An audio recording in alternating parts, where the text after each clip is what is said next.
കഴിഞ്ഞ ഞായറാഴ്ച ഫെബ്രുവരി 8-നാണ് ഞാൻ ഹിമാലയത്തിൻ്റെ താഴ്വരയിലുള്ള ഉത്തരാഖണ്ഡിലെ കോട്ട്ദ്വാറിലേക്ക് പോയത്.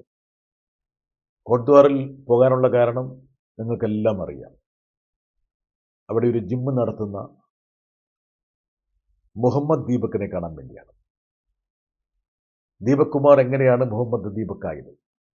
തനിക്ക് ഏറെക്കാലമായി അറിയാവുന്ന ഒരു ചെറിയൊരു തുണിപ്പീട് നടത്തുന്ന വക്കീൽ മുഹമ്മദ് എന്നുള്ള വ്യക്തിയുടെ രക്ഷയ്ക്കെത്തിയപ്പോഴാണ് അദ്ദേഹം മുഹമ്മദ് ദീപക് എന്നുള്ള പേര് സ്വീകരിച്ചത്.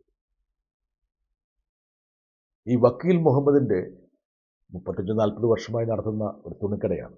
ആ തുണിക്കടയുടെ പേര് ബാബ എന്നുള്ളതാണ്. ബാബ എന്നുള്ളത് ഞങ്ങളുടെ മതവുമായി ബന്ധപ്പെട്ടതാണ്. എങ്ങനെയാണ് ഒരു മുസൽമാൻ ബാബ എന്നുള്ള പേര് തന്റെ തുണിക്കടയ്ക്ക് വെക്കുന്നത്? ഇതായിരുന്നു ബജ്റാംഗ് ദളിന്റെ ചോദ്യം. അങ്ങനെ 150ഓളം പേർ ആ പാവപ്പെട്ട തുണിക്കടക്കാരന്റെ കടയിലേക്ക് ഇരച്ചു കയറി അദ്ദേഹത്തിനെ ഭീഷണിപ്പെടുത്തി. നിസ്സഹായനായ നിരാലംബനായ ബാബ മുഹമ്മദിന്റെ അവസ്ഥ കണ്ട് തൊട്ടടുത്ത പീടികയിലുണ്ടായിരുന്ന ദീപക് കുമാർ രംഗപ്രവേശനം ചെയ്തു.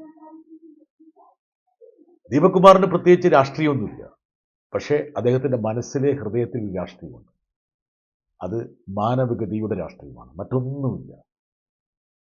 എത്രയോ കാലമായി കണ്ടുകൊണ്ടിരിക്കുന്ന ഒരു പാവപ്പെട്ട വൃദ്ധന് ഇങ്ങനെ മതത്തിന്റെ പേരിൽ, മതാന്ധതയുടെ പേരിൽ എന്തുകൊണ്ടാണ് ഇവർ ക്രൂശിക്കുന്നത് എന്നുള്ളൊരു ചോദ്യമാണ് ദീപകിന്റെ മനസ്സിൽ വന്നത്.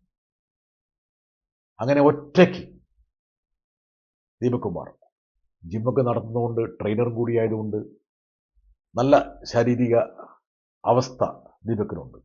അപ്പോൾ നല്ല മസിലൊക്കെ കാണിച്ച് ദീപക് ഇങ്ങനെ രംഗത്തേക്ക് വന്നെത്തിയിട്ടും ഇവർ പേടിച്ച് ഓടി. അന്ന് അവർ തിരിഞ്ഞോടുമ്പോൾ ചോദിച്ചൊരു ചോദ്യമുണ്ട്, നിങ്ങളുടെ പേരെന്താണെന്നുള്ളത്. വേണമെങ്കിൽ ദീപക് കുമാർ എന്ന് പറയാം. പക്ഷേ ദീപക് കുമാറിന്റെ മനസ്സ് മന്ത്രിച്ചത് ആ പേരിനൊപ്പം മുഹമ്മദ് എന്നുള്ള പേര് കൂടി ചേർക്കാൻ വേണ്ടിയാണ്. ഇനി ഒരു കാര്യം നിങ്ങൾ ശ്രദ്ധിക്കണം. ഈ പറയുന്ന ബജ്റാംഗ് ദളിന്റെ കാബാലികരെ തുരത്തുമ്പോൾ അവർ പേര് ചോദിച്ചപ്പോൾ മുഹമ്മദ് ദീപക് എന്ന് പറയുന്ന ആ ദീപക് കുമാറിന്റെ ദൃശ്യം ദീപക്കോ ദീപക്കിന്റെ സുഹൃത്തുക്കളോ അല്ലെങ്കിൽ ബാബാഹു മുഹമ്മദിന്റെ ആൾക്കാരൊന്നുമല്ല റെക്കോർഡ് ചെയ്തു.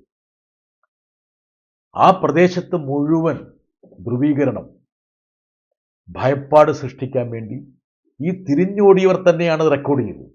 അവർ തന്നെയാണത് സാമൂഹ്യ മാധ്യമങ്ങളിൽ പോസ്റ്റ് ചെയ്തത്. നോക്കുക. പക്ഷെ അത് അവർക്കെതിരെ തിരിഞ്ഞുകുത്തി എന്നുള്ളത് മറ്റൊരു കാര്യം. ഇവരുടെ സ്ഥിരം അജണ്ട ഇതാണ്. അവരെ ഓരോ സ്ഥലത്ത് പോകും, ആൾക്കാരെ ഭീഷണിപ്പെടുത്തും, ആ ഒരു സ്ഥലത്തിന്റെ സമാധാനവും മൈത്രിയും സാഹോദര്യവും തകർക്കും. ദീപക് കുമാറിനെ കാണണമെന്ന് എൻ്റെ മനസ്സാക്ഷി മന്ത്രിച്ചുകൊണ്ടാണ് ഞാൻ അവിടെ പോയത്.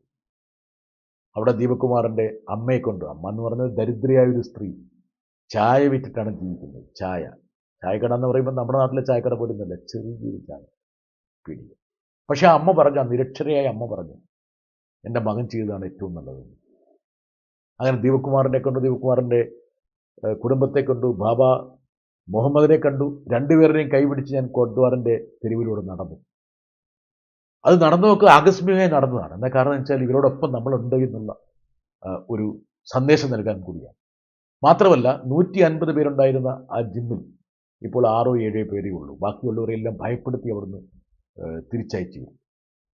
അപ്പോൾ അതിൽ സ്വാഭാവികമായിട്ടും ദീപക് കുമാറിനോട് ഐക്യദാർഢ്യം പീഡിപ്പിക്കാൻ വേണ്ടിയാണ് ആ ജിമ്മിന്റെ മെമ്പർഷിപ്പ് എടുത്തത്. ഞാൻ പറഞ്ഞു വരുന്നൊന്നുമല്ല.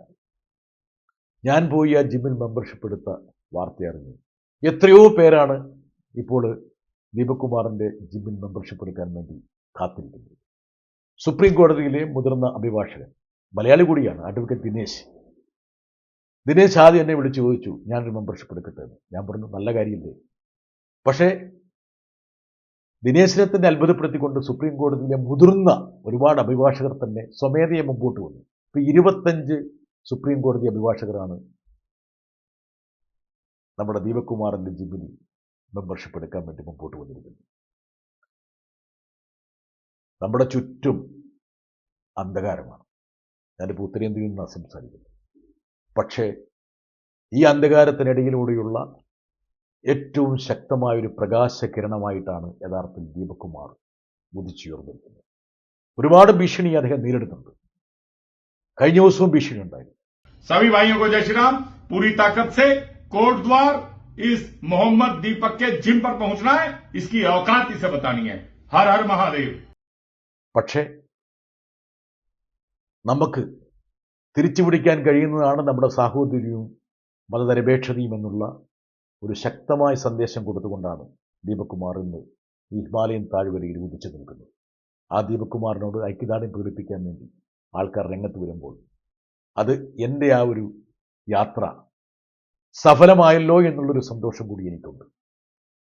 ഇതൊന്നും ഞാൻ ആലോചിച്ചിരുന്നില്ലെങ്കിൽ പോലും സഫലമീ യാത്ര എന്നുള്ള വരികളുടെ പ്രസക്തി എൻ്റെ മനസ്സിലേക്ക് കടന്നു വരികയാണ്.